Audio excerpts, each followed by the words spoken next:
اعوذ باللہ من الشیطان الرجیم، بسم اللہ الرحمن الرحیم۔ پیارے طلباء و طلبات، السلام علیکم۔ میں آپ کا استاد محمود یکشا، ٹیچر گورنمنٹ پرائمری اسکول نکا ریلا زون شمکوٹ۔ پیارے بچوں، آج ہم کلاس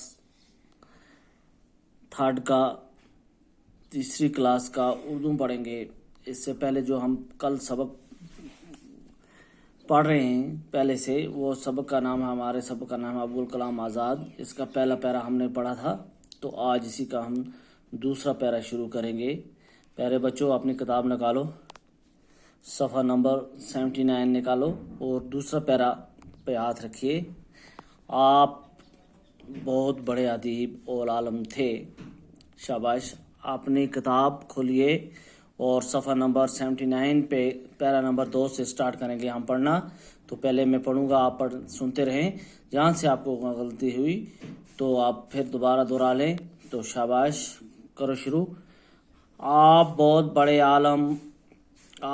بڑے ادیب اور عالم تھے، اس کے ساتھ ہی آپ بہت بڑے سیاسی رہنما بھی تھے۔ آپ ساری عمر ملک و قوم کی خدمت کرتے رہے۔ انڈین نیشنل کانگریس میں شامل ہو کر آپ نے ہندوستان کی آزادی کے لیے جدوجہد کی۔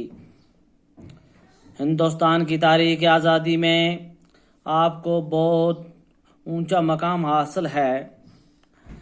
انگریز حکومت نے آپ کو کئی بار جیل بھیجا، آپ کو طرح طرح کی تکلیفیں دی گئیں، آپ کے اخباروں پر پابندی لگا دی گئی، لیکن آپ نے اپنی جدوجہد جاری رکھی۔ آپ ملک کی آزادی کے لیے لڑتے رہے۔ آپ اپنی زبان اور قلم سے ملک کی خدمت کرتے رہے۔ آپ گاندھی جی کے قریبی ساتھیوں میں سے تھے۔ آپ دوبارہ کانگریس کے صدر چنے گئے اور تاریخ آزادی کی رہنمائی کی۔ 1947 عیسوی میں ملک آزاد ہوا۔ آپ آزاد ہندوستان کے پہلے وزیر تعلیم بنائے گئے۔ آخری وقت تک آپ اس عہدے پر کام کرتے رہے۔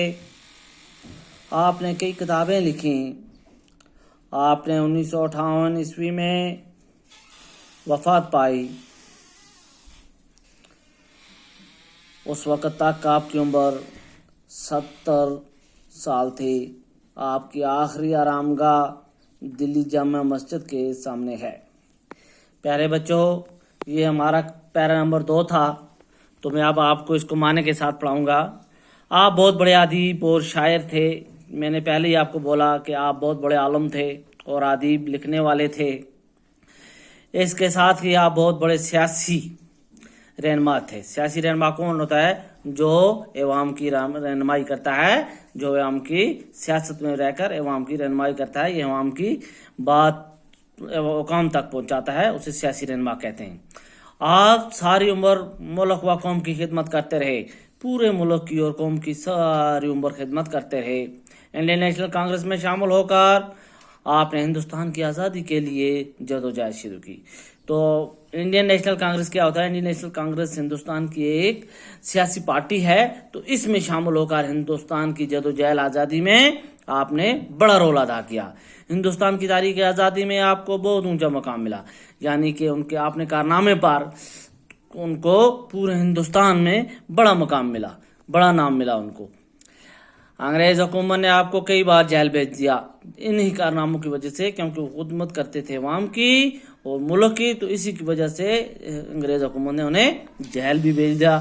آپ کو طرح طرح کی تکلیفیں دی گئیں، آپ کی اخباروں پر پابندیاں لگائی دی گئی۔ جو آپ اخبار نکالتے تھے، آپ کے اخباروں کو بند کرنے کی کوشش کی گئی، پابندی لگائی گئی، لیکن آپ نے اپنی جدوجہد جاری رکھی، لیکن آپ نے ہمت نہیں ہاری اور اپنی جدوجہد مکمل جاری رکھی۔ آپ ملک کی آزادی کے لیے لڑتے رہے۔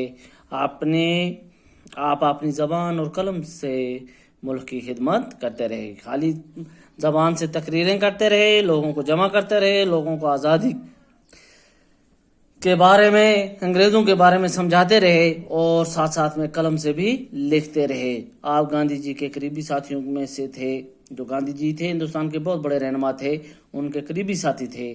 اور آپ دو بار کانگریس کے صدر چنے گئے. کتنی بار؟ دوسری بار بھی کانگریس کے صدر چنے گئے, اور تاریخ آزادی کی رہنمائی کے لیے رہنمائی کی. اور تاریخ آزادی کی آپ نے بہت زیادہ رہنمائی کی. 1947 میں جب ملک آزاد ہوا, ہمارا ملک کب آزاد ہوا ہے؟ 1947 میں ہمارا ملک جب آزاد ہوا, آپ آزاد ہندوستان کے, اب ہندوستان آزاد ہو گیا تو آزاد ہندوستان کے پہلے وزیر تعلیم بنائے گے. کیا بنائے گے؟ وزیر تعلیم. آخری وقت تک آپ اس عہدے پر فائز پر کام کرتے رہے, یعنی کہ مرتے دم تک آپ وزیر تعلیم رہے. آپ نے کئی کتابیں لکھی. آپ نے 1958 میں وفات پائی. کب وفات پائی؟ 1958 میں وفات پائی. اس وقت آپ کی عمر 70 سال تھی. آپ کی آخری آرام گاہ دلی جامع مسجد کے سامنے, یعنی کہ ان کے آخری جو آرام گاہ ہے وہ کہاں پر ہے؟ ان کی قبر جو ہے وہ دلی جامع مسجد کے سامنے ہے. تو اس طرح ہمارا یہ آج کا سبق کمپلیٹ ہوا. تو کل اس کے ہم سوال لکھیں گے. باقی والسلام.